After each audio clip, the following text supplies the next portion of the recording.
तो आप लोग जो खबर चला रहे हैं उससे लालू जी की तबीयत बिगड़ रही है। सुना है कि कल वो दौरे दौरे नीतीश जी के दरबार में हाजिर हुए पुत्र समेत, वहां जाके विनती की है कि सरकार को चलने दीजिए। अभी हमारे प्रदेश अध्यक्ष जी ने कल स्पष्ट रूप से कह दिया है कि एनडीए में हम हर व्यक्ति का स्वागत करेंगे। राम सबके हैं, राम के बिना कुछ भी नहीं हो सकता है, राम के बिना विकास भी नहीं हो सकता है। राम नमस्कार, आप देख रहे हैं फर्स्ट बिहार। मैं हूं आपके साथ शैलेंद्र कुमार। देखिए, महज कुछ महीने बाकी है लोकसभा चुनाव। अब विभिन्न राजनीतिक पार्टियां तैयारियां करने में जुट चुकी है। एक ओर जहां बीजेपी विधायक दल की बैठक होती है, वहीं दूसरी ओर मुख्यमंत्री से मिलने के लिए सीएम हाउस पहुंचते हैं राजद सुप्रीमो लालू प्रसाद यादव और बिहार के उप मुख्यमंत्री तेजस्वी प्रसाद यादव।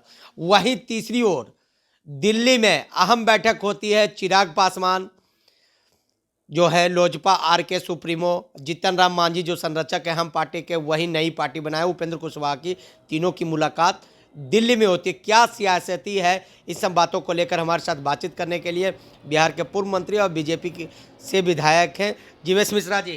क्या कुछ हो रही है? मालूम नहीं, आप ही लोगों के तैयारियां चल रही है नीतीश कुमार को लाने के लिए? नहीं, ये तो एनडीए में। मैं कहा ना कि मुझे मालूम नहीं है। ये तो आप लोग जो खबर चला रहे हैं उससे लालू जी की तबीयत बिगड़ रही है। हम आपसे आग्रह करेंगे कि बीमार रहे हैं, उनका किडनी बदलाया है, उनको स्वस्थ रहने दीजिए। इस प्रकार की खबरें चला करके उनकी तबीयत खराब मत करिए। सुना है कि कल वो दौरे दौरे नीतीश जी के दरबार में हाजिर हुए पुत्र समेत, उप मुख्यमंत्री समेत, और वहां जाके विनती की है कि सरकार को चलने दीजिए। अभी इस प्रकार की बातें सूत्रों से जानकारी हुई है। तो आप लोग इस प्रकार की खबर ना फैलाइए जिसकी कोई कहीं, जिसमें कोई सत्यता नहीं है। इस प्रकार की खबर ना फैलाइए, लालू जी की तबीयत खराब हो जाएगी। एक ही दिन में बीजेपी का विधायक दल का बैठक दिल्ली में, चिराग पासवान, उपेंद्र कुशवाहा, जीतन राम मांझी। चिराग ने साफ साफ कहा है कि अभी मैं नीतीश कुमार पर नहीं बोलूंगा, जब उनको पार्टी आने दीजिए गठबंधन में, उसके बाद बोलूंगा। चिराग जी ने क्या कहा? चिराग जी की पार्टी है, चिराग जी का अपना मंतव्य है, लेकिन चिराग जी भारतीय जनता पार्टी के पुराने साथी हैं। वो आदरणीय रामविलास पासवान जी के समय से हम लोग गठबंधन में रहकर चुनाव लड़े हैं, तो पुराने विश्वसनीय साथी हैं। वो उनका क्या वक्तव्य है, वो अपनी पार्टी के लिए फ्री हैं अपना वक्तव्य करने के लिए, लेकिन हम समझते हैं कि भारतीय जनता पार्टी के एक विश्वसनीय साथी के रूप में चिराग पासवान जी हैं। लगातार जीतन राम मांझी भी कह रहे हैं कि अगर वो एनडीए में आएंगे तो मैं उनका सपोर्ट करूंगा, फिर नीतीश कुमार के साथ काम करूंगा।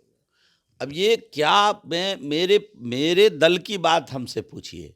अब वो पूर्व मुख्यमंत्री रहे हैं बिहार के, उनका अपना दल है, उनका अपना विचारधारा है। वो क्या कह रहे हैं, वो क्या सोचेंगे, वो तो उनकी मर्जी है। मैं उस पर कैसे प्रतिक्रिया दे सकता? बीजेपी आपका विधायक दल की बैठक लेकिन चल रही मुझे थी, एक इतना ही दिन में तीन कार्यक्रम चल रहे थे। मुझे इतना मालूम है कि भारतीय जनता पार्टी इस देश के अंदर गठबंधन धर्म निभाना जानती है, और जब एक अकेले भारतीय जनता पार्टी के नेतृत्व में जब भी गठबंधन की सरकार चली है, बनी है, तो वो सफलतापूर्वक चली है।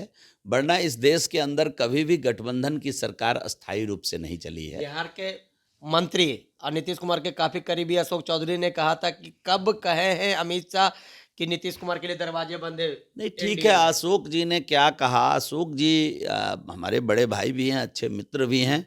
उन्होंने क्या कहा? राजनीतिक प्रतिद्वंदिता, राजनीतिक पार्टियां अलग अलग हैं, सबके विचार अलग अलग हैं। हम उस बयान को न ठीक से देखे हैं न समझे, इसलिए उस पर कोई एनडीए प्रतिक्रिया में स्वागत कीजिएगा नीतीश जी का। हमारे प्रदेश अध्यक्ष जी ने कल स्पष्ट रूप से कह दिया है कि एनडीए में हम हर व्यक्ति का स्वागत करेंगे जो भाजपा की सदस्यता लेकर हमारे पार्टी में आएंगे। मुद्दा क्या रहेगा वोट को लेकर चुनाव में लोकसभा का, राम या विकास? देखिए, राम तो इस भारतीय संस्कृति के आधार हैं, और जहाँ तक राम का सवाल है तो राम तो भारत के संविधान के पहले पन्ने पर राम दरबार छपा हुआ है। तो राम के बिना भारत की संस्कृति की कल्पना नहीं की जा सकती है। राम इस देश के कन-कन में है, राम इस देश के नसों में दौड़ते हैं। तो ये तो अब तो मुस्लिम भाई भी कहते हैं कि राम के बिना भारत नहीं, भारत के बिना राम नहीं। ये एक दूसरे का अन्योनाश्रय एक संबंध है। देखिए जी, मेरा क्वेश्चन था कि राम के नाम पर वोट मांगिएगा कि विकास के नाम पर मैंने वोट कहा, मांगिएगा? मुझे आने दीजिए ना, मैं तो वही तो बता रहा हूँ आपको शैलेंद्र जी। आप विपक्षी पार्टियां कह रही है कि राम के बाद वोट देखिए मांगेंगे? राम, 2 महीने का कार्यक्रम देखिए है। राम तो सबके हैं, राम सबके हैं। राम के बिना कुछ भी नहीं हो सकता है, राम के बिना विकास भी नहीं हो सकता है, राम के बिना सांस भी नहीं हो सकती है, राम के बिना कुछ नहीं हो सकता है। कलयुग केवल नाम आधारा, राम नाम लेकर के ही। मतलब राम के नाम पर वोट मांगिएगा। नहीं, मैं तो स्पष्ट कहा कि हमारा तो स्लोगन है सबका साथ सबका विकास, और मैंने आपको पहले भी कहा कहाँ ना। दिख रहा है विकास? अभी 2 करोड़ नौकरी का वादा अभी किए थे 1 आप साल जरा में। शांत रहेंगे तो 10 मैं साल पूरा होने वाला, 20 करोड़ नौकरियां लोग खोज प्रश्न रहे हैं। प्रश्न का जवाब लेंगे। आप जरा ईपीएफओ का इंडेक्स देख लीजिए। इस देश के अंदर पिछले 10 वर्षों में 15 करोड़ से अधिक रोजगार सृजन हुआ है। केवल ईपीएफओ इंडेक्स देख लीजिए, प्रामाणिक बात करिए। ये राजद और कांग्रेस प्रवक्ता वाली बात मत करिए। ईपीएफओ इंडेक्स पर जाकर देखिए कि कितने नए लोगों का पिछले 10 वर्षों में पीएफ कटना शुरू हुआ है। हम केवल उसी को, संगठित क्षेत्र को ही रोजगार मान लें तो कितने लोगों को इस देश में रोजगार मिला है, ये आपको स्पष्ट वहाँ से कोविड काल के बाद आपको पता चल जाएगा। केवल आप उसको देख लीजिए, हमारा उस पर कोई सवाल जवाब नहीं है। और दुनिया भर के लोगों ने माना है कि मोदी सरकार रोजगार सृजन के क्षेत्र में शानदार और जानदार काम की है। देश की प्रतिष्ठा दुनिया के अंदर बढ़ा है। स्टार्टअप्स के क्षेत्र में भारत ने अगर इतने यूनिकॉर्न बनाए हैं तो ऐसे नहीं बना होगा, रोजगार आया होगा तभी बना होगा। और जहाँ तक विकास का सवाल है तो देश की आज़ादी के बाद से 2014 तक इस देश में जितने शौचालय बने होंगे उतना केवल इधर 10 वर्षों में बन गया। जितने प्राइमरी विद्यालय इस देश में देश की आज़ादी से लेकर 2014 तक खुला उतना केवल 6.5 लाख प्राइमरी विद्यालय इस 10 वर्षों में खुल गया।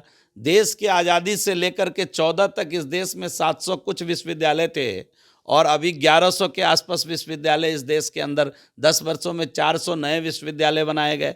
तो किस क्षेत्र में एम्स की संख्या लगभग दोगुनी हो गई केवल 10 वर्षों के अंदर।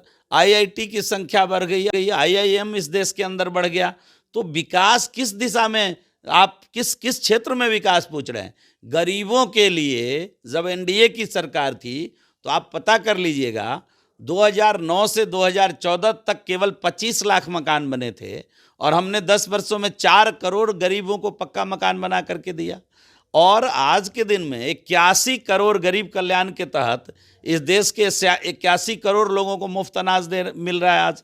तो ये सारा चीज़ जो है देश के अंदर, आज देश एक नए आयाम को छू रहा है।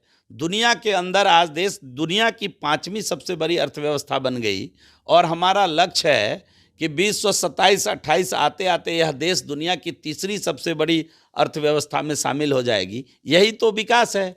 और जान लीजिए, जो एक्सपर्ट जिसको विकास कहते हैं, जीडीपी का दर आप देख लीजिए क्या है। आज लगातार 7% से ऊपर जीडीपी, दुनिया का सबसे तेज गति से बढ़ने वाला अर्थव्यवस्था हिंदुस्तान का है। अब आप कैसा विकास खोज रहे हैं मुझे बता दीजिए।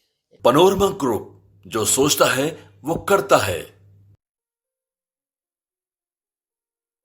ये लो मुंह मीठा करो, आज मैंने अपना जॉब छोड़ दिया, अब हम पूर्णिया वापस जाएंगे। जॉब छोड़ दिया है? मतलब ये घर कैसे चलेगा? हम करेंगे क्या? और माँ बाबूजी क्या बोलेंगे? इसलिए मैं एक और मिठाई का डब्बा लाया। अपने बिजनेस के लिए लोन अप्रूव हो गया। अरे लोन अप्रूव हो गया वो तो ठीक है, लेकिन पूर्णिया में हम रहेंगे कहाँ? अपना घर भी तो नहीं है वहाँ। इसलिए तो एक और मिठाई का डब्बा अलग से लाया हूँ। हमने पूर्णिया में घर ले लिया है, पूर्णिया के ई होम्स पैनोरमा में। पूर्णिया में पैनोरमा ग्रुप लेकर आए हैं ई होम्स पैनोरमा। बड़ा घर, आलीशान जिंदगी और अत्याधुनिक सुविधाओं के संग। अरे अब क्यों मुंह मीठा करवा रही हो? क्योंकि हम घर वापसी जो कर रहे हैं। घर वापसी की खुशी पूर्णिया में ई होम्स पैनोरमा के संग। E homes panorama, luxurious lifestyle redefined.